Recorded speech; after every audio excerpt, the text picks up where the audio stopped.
Yesu Kristo ashimwe. Uyu ni umunsi w'177 dusoma Bibiliya. Turimo gusoma igitabo cya Yeremiya. Uyu munsi turahera ku bice 13 by'iki gitabo. Reka dusome mu izina rya Yesu. Ikimenyetso cy'umushumi wononekaye. Uku ni ko Uwiteka yambwiye ati, genda wigurire umushumi w'igitare uwukenyeze, ntuwukoze mu mazi. Niko kugura umushumi nk'uko Uwiteka yavuze, maze ndawukenyeza. Ijambo ry'Uwiteka rinzaho ubwa kabiri riti, enda uwo mushumi waguze wo ukenyeje uhaguruke ujye ku ruzi Ufurate, uwuhishe mu kobo ko mu rutare. Nuko ndagenda nywuhisha kuri Ufurate nk'uko Uwiteka yantegetse.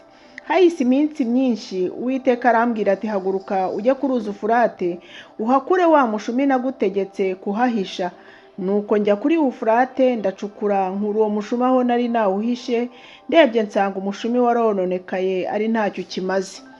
Maze ijambo ry'Uwiteka rinzaho riti, Uwiteka avuze atya ati, uko niko nzangiza ubwibone bwa Yuda n'ubwibone bwo kwishongora bw'i Yerusalemu. Ubu bwoko bubi banga kumvira amagambo yanjye, bakayobywa n'imitima yabo inangiye. Bikurikirira izindi mana bakazikorera kandi bakazisenga. Bazamera nk'uwo mushumi utakigira icyo umaze. Erega nk'uko umushumi ufata mu rukenyerero rw'umuntu, niko nikomejeho inzu ya Isiraheli yose n'inzu ya Yuda yose, niko Uwiteka avuga, kugira ngo bambere ubwoko bw'izina n'ishimwe ry'icyubahiro, ariko ntibarakabyumva. Nuko uzababwirira ijambo uti, uku niko Uwiteka Imana ya Isiraheli ivuga iti, igicuma cyose kizuzuzwa vino. Nabo bazakubwira bati, mbese tuyobewe ko igicuma cyose kizuzuzwa vino? Nawe uzabasubiza uti, uku niko Uwiteka avuga ati, dore abatuye muri iki gihugu bose ndetse n'abami bicaye ku ntebe ya Dawidi n'abatambyi n'abahanuzi n'abatuye i Yerusalemu bose, ngiye kubuzuzamo isindwe, kandi nzabatera kuvunagurana, ndetse abana na basi. Niko Uwiteka avuga, sinzabababarira, sinzagira abo ndeka, sinzabagirira imbabazi zambuza kubarimbura. Nimwumve kandi mutege amatwi, ntimukibone, kuko Uwiteka ari we uvuga. Nimuhe Uwiteka Imana yanyu icyubahiro itarazana umwijima, ibirenge byanyu bitarasitara ku misozi iriho umwijima, kandi mwategereza umucyo akawuhindura igicucu cy'urupfu, akawugira n'umwijima w'icuraburindi. Ariko ibyo nimutabyumvira, nzaririra ku mutima ahiherereye, ndizwa n'ubwibone bwanyu, kandi amaso yanjye azasesagura amarira menshi, atembe nk'uko umukumbi w'Uwiteka wajyanyweho iminyago. Umbwire umwami n'umugabekazi uti, nimwicishe bugufi mwicare hasi, kuko ikamba ryarimbishaga imitwe yanyu riguye hasi. Imidugudu y'ikusi yugariwe kandi ntawo kugurura uhari. Ab'i Buyuda bose bajyanyweho iminyago, bose bagiye ari imbohe. Nimwubure amaso yanyu murebe abaturutse ikasikasi, umukumbi wari warahawe urihe, wa mukumbi wawe mwiza? Uzavuga iki ubwo azaguhana akagusumbisha abo wagiraga inshuti, noneho bakaba ari bo bagutwara? Mbese imibabaro ntizagufata nk'iy'umugore uri ku nda? Kandi niwibwira mu mutima wawe uti, ni iki cyatumye ibyo byose bingeraho? Igicumuro cyawe gikabije nicyo cyatumye ibinyita by'imyambaro yawe bibehurwa n'ibitsinsino byawe bigakomereka. Mbese Umunyetiyopiya yabasha guhindura ibara ry'umubiri we, cyangwa ingwe ubugondo bwayo? Namwe nuko ntimwabasha gukora ibyiza, kandi mwaramenyereye gukora ibibi. Nicyo gituma ngiye kubatatanya nk'umurama utumurirwa kure n'umuyaga wo mu butayu. Ibyo ni byo bihembo byawe, ni rwo rugero nakugezeho, niko Uwiteka avuga, kuko wanyibagiwe ukiringira ibinyoma. Nicyo gituma nzabeyura inkanda yawe ureba, nkagaragaza ubwambure bwawe. Nabonye ibizira byawe ndetse n'ubusambanyi bwawe n'ijwi ryawe ry'ubusambanyi, n'ibizira byo kwibunza kwawe wakoreye ku misozi no mu bibaya. Uzabona ishyano Yerusalemu we, wanze kwezwa, mbese ibyo bizahereza he? Yeremiya ibice 14. Yeremiya ashinja abayuda ibyaha by'ubugome. Ijambo ry'Uwiteka ryaje kuri Yeremiya kubw'amapfa yari yacanye i Buyuda haraboroga, mu marembo yaho abantu bararaba, bicaye hasi barirabura, gutaka kw'i Yerusalemu kugiye ejuru. Imfura zabo zohereje abana babo bato kuvoma, bageze ku mariba baburamo amazi. Bagarukana ibibindi byabo birimo ubusa, bakorwa n'isoni, bariheba bifata mu mutwe. Babitewe n'uko ubutaka bwiyashije imitutu y'uko ari nta mvura igwa mu gihugu, n'abahinzi nabo bariheba bifata mu mutwe. Ni ukuri imparakazi nayo ibyariye mu gasozi, ita abana bayo kuko ari nta bwatsi buhari. Nazo imparage zihagarara mu mpinga z'imisozi zifite impumu, nk'uko ingunzu zahagira, amaso yazo abaye ibisanga kuko ari nta bwatsi buriho. Nubwo ibicumuro byacu bidushinja, tugirire ku bw'izina ryawe Uwiteka. Nubwo ibicumuro byacu bidushinja, tugirire ku bw'izina ryawe ayi Uwiteka, kuko gusubira inyuma kwacu ari kwinshi twagucumuyeho. Ayi ibyiringiro bya Isiraheli, umukiza we mu gihugu cy'amakuba, kuki waba umeze nk'umushyitsi mu gihugu, nk'umugenzi uraye ijoro rimwe gusa? Kuki wamera nk'umuntu wumiwe, nk'intwari inaniwe kurokora? Nyamara Nyagasani uri muri twe, kandi twitiriwe izina ryawe, ntutureke. Uku niko Uwiteka abwira ubu bwoko ati, uku niko bakunze kurorongotana, ntabwo bashinze ibirenge byabo hamwe. Nicyo cyatumye Uwiteka atabemera. Noneho yibutse gukiranirwa kwabo, agiye kubahanira ibyaha byabo. Maze Uwiteka arambwira ati, we gusabira ubwo bwoko ibyiza, naho bakwiyiriza ubusa sinzumvira gutaka kwabo, kandi nibatamba ibitambo byoswa n'amaturo y'ifu sinzabyemera, ahubwo nzabarimbuza inkota n'inzara n'icyorezo. Maze ndavuga nti, ayi Mwami Uwiteka, dore abahanuzi barababwira bati, ntabwo muzabona inkota, ntimuzagira n'inzara, ahubwo nzabahera amahoro y'ukuri hano. Yeremiya ashinja abahanuzi b'ibinyoma ibyaha. Maze Uwiteka arambwira ati, abahanuzi bahanura ibinyoma mu izina ryanjye, si jye wabatumye, kandi sinabategetse haba no kuvugana nabo. Babahanurira iyerekwa ry'ibinyoma n'iby'ubupfumu n'ibitagize umumaro n'uburiganya bwo mu mitima yabo. Nicyo gituma Uwiteka avuga iby'abahanuzi bahanurira mu izina ryanjye, kandi ntabatumye, nyamara bakavuga bati, inkota n'inzara ntabwo bizaba muri iki gihugu. Ati abo bahanuzi bazarimbuzwa inkota n'inzara,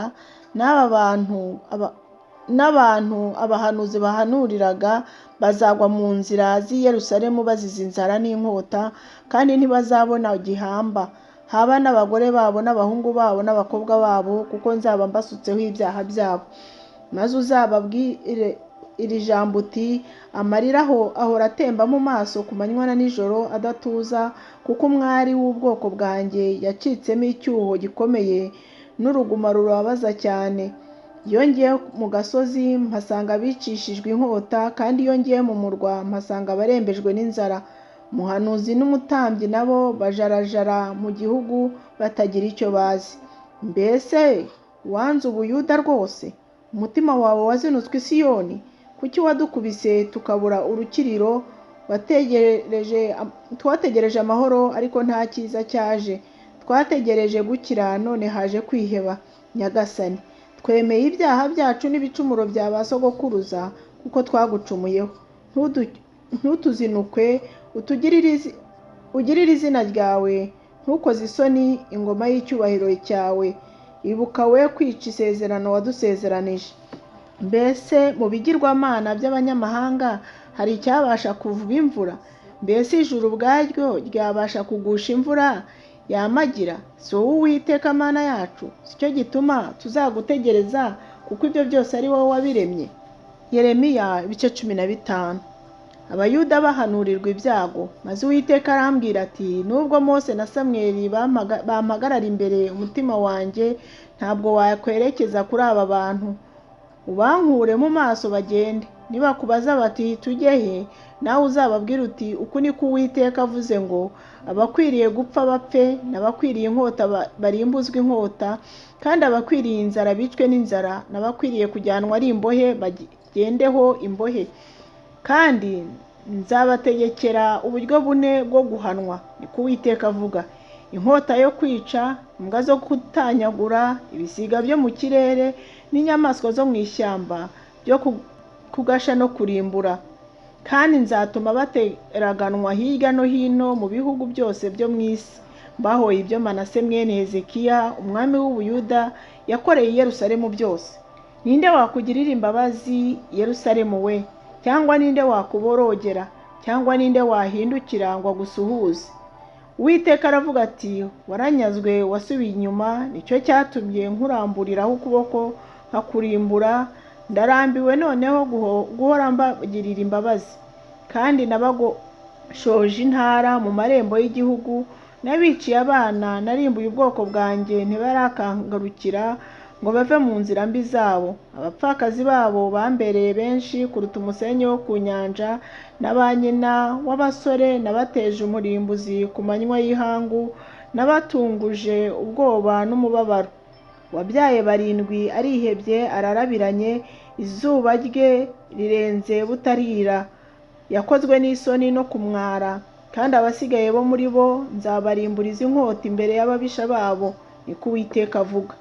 Mbonye ishyano mama, kuko wambyariye kuba umuntu wo kujya impaka no kurwanya abo mu isi yose. Ntawe nagurije kandi ntawangurije, nyamara umuntu wese wo muri bo aramvuma.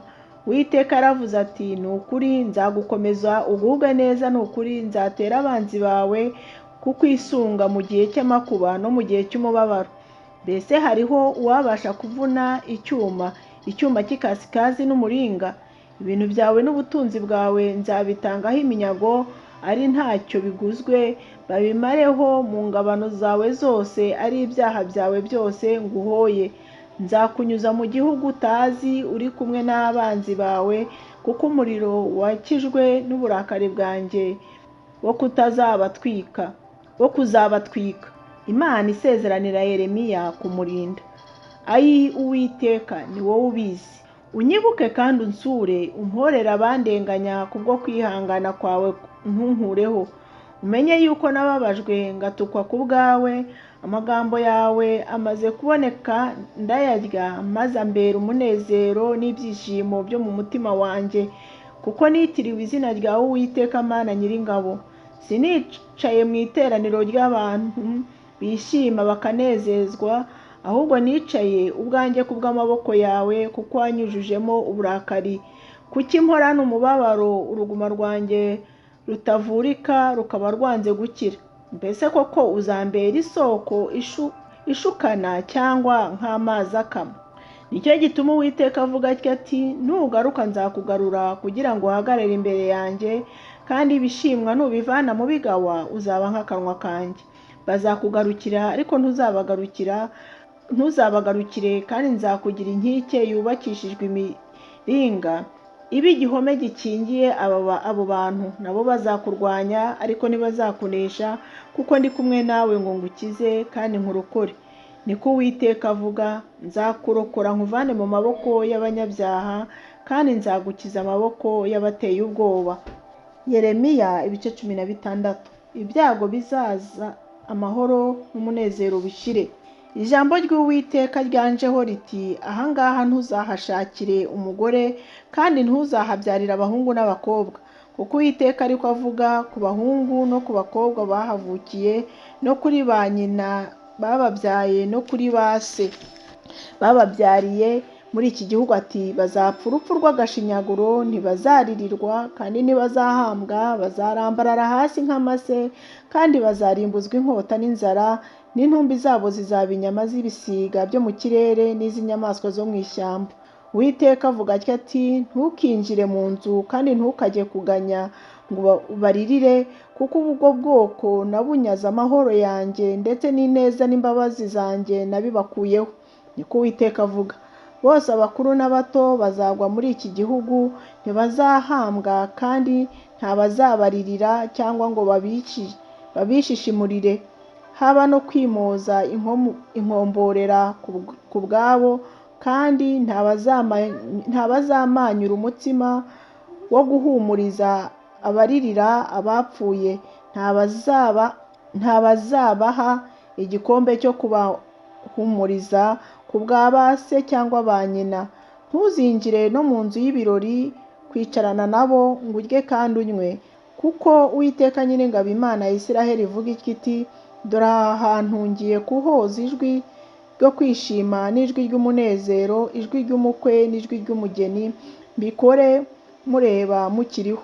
Nuko igihe uzamenyesha ubwo bwoko ayo magambo yose, nabo bakakubaza bati, ni iki cyatumye Uwiteka atuvugaho ibyo byago byose bikomeye? Igicumuro cyacu ni ikihe? Icyaha twakoreye Uwiteka Imana yacu ni iki?